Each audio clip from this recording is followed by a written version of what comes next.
I have no idea how much it costs to move. Oh, yeah. I mean, even if you don't move into a very nice place, I mean, let's say you're paying $450 a month rent.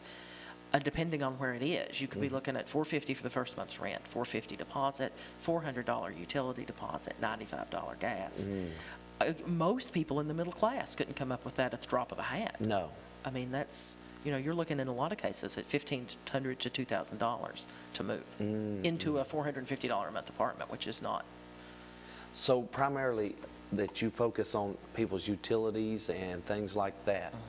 But what if somebody come in and asked a question like, if a family member just passed away and they got all these bills stacked up and things like that, like utility bills and things? That usually depends on the circumstance, Yeah. and it depends on whether they're actually living in the person's household. Yeah. Most of those bills, depending on what the person's estate is, if the person's estate doesn't have it to cover it, those monthly bills, they're written off by the company. Right.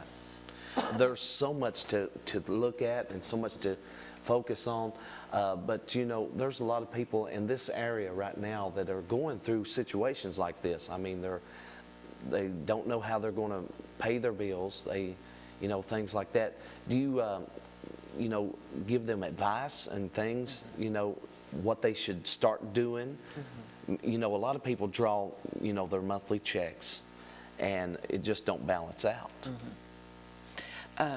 Well, we have the Home Skills Learning Project. We do twice a year. We can take up to 20 clients per class. And that's actually a formal training. It's 6 hours, 1 hour at a time for 6 days, on living better on a lower income, how to save money on food, how to save money on cleaning supplies and things like that. How to prepare more nutritious meals with food that's not as expensive. Right. Because unfortunately, if you don't know what you're doing, if you're just going to the grocery store and buying meals, or going to McDonald's and buying meals, McDonald's to a novice looks like the cheapest way to feed a family of 4. Yeah. But unless you know how to make food from scratch, so they do quite a bit of that. They also walk them through sort of basic home accounting, how to balance your checkbook. Oh, that's great. That sort of thing. How to look at your bills and say, okay, this is why I'm running out of money every month. They teach you to make a budget and use it.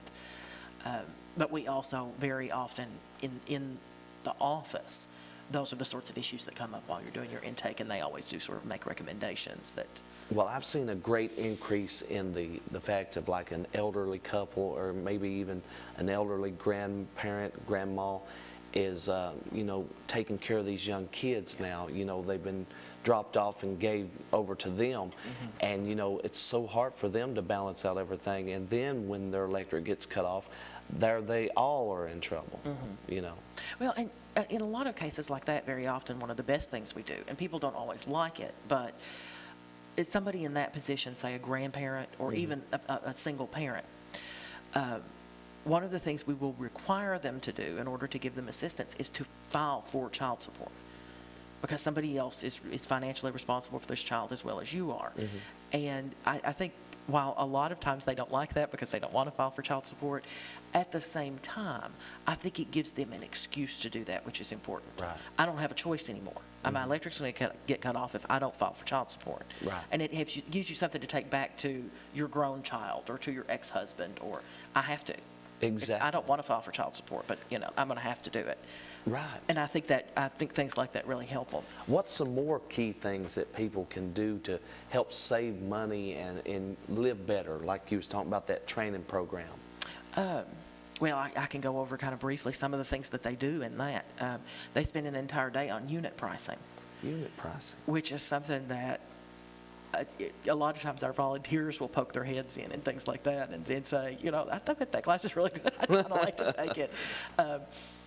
Because they'll go through how to look at a package and determine like how much you're paying per ounce or how much you're paying per item. Right. Because that's really, really tricky. Yeah, especially since the economy has kind of collapsed a little. Packages are getting smaller for the same price. And if you don't notice it, you think your money's not going as far. Exactly. So they go over a lot of using coupons properly, not clipping things and buying stuff you wouldn't buy ordinarily. Right. Or buying so much of something that it's going to go bad. You know, some coupons are good for you. Some of them are only good for the manufacturer. Well, a lot of people don't notice all these prices and price gouging and things like that. You can go into the store and buy one can of pop for 99 cents or a whole 24 pack for like $2 or $3. You know, you have to be a smart shopper, and a lot of people have not been taught this. Right. You know, and especially, you know, the gas prices going up and down and wavering on that. What if, you know, people are heating with natural gas? How does that happen? You know, do you help with that any? Heating with propane, you mean? Yeah. Or, because we do help with Delta Gas. Yeah, Columbia Delta Gas. Those are just basically utilities. Now, propane is a little more complicated because 9 times out of 10, it's considerably more than we can afford for a single client. Right.